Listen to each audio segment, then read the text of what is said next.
Chers amis, c'est avec plaisir que je vous annonce la parution le 15 août aux éditions Balafon à Abidjan de mon opuscule poétique intitulé Dire adieu pour demain, oraison pour une humanité révoltée.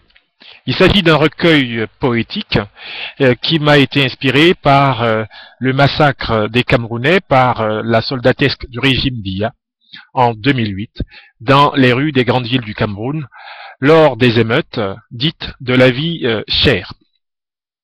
Cet opuscule est une manière d'inaugurer une conversation symbolique profonde avec le peuple du Cameroun et avec tous les autres peuples d'Afrique soumis à de violentes dictatures. Il est achetable, cet opuscule, sur abidjan.net en version numérique et il sera distribué dans toutes les librairies d'Afrique francophone à partir des éditions Balafon basées à Abidjan. Le philosophe que je suis, évidemment, mobilise d'abord la poésie pour parler à son peuple. Et parce que la poésie est, comme on le sait, la langue des dieux. Elle est la langue des tripes. Elle est la langue des profondeurs. C'est avec la poésie que l'on raconte ce qui ne peut se dire que dans la douleur ou dans la joie profonde de penser et en quelque sorte de promettre.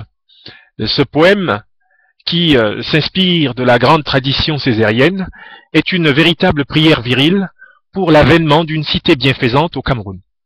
Je vous invite à vous en approprier et évidemment à le diffuser le plus largement possible comme étant le témoignage de l'inauguration d'un tête-à-tête profond avec un peuple en attente de démocratie, le peuple du Cameroun. Je vous remercie. Dire adieu pour demain, oraison d'une humanité révoltée. Oraison pour une humanité révoltée, chez Balafon, à partir du 15 août. Franklin Niamsi. Merci.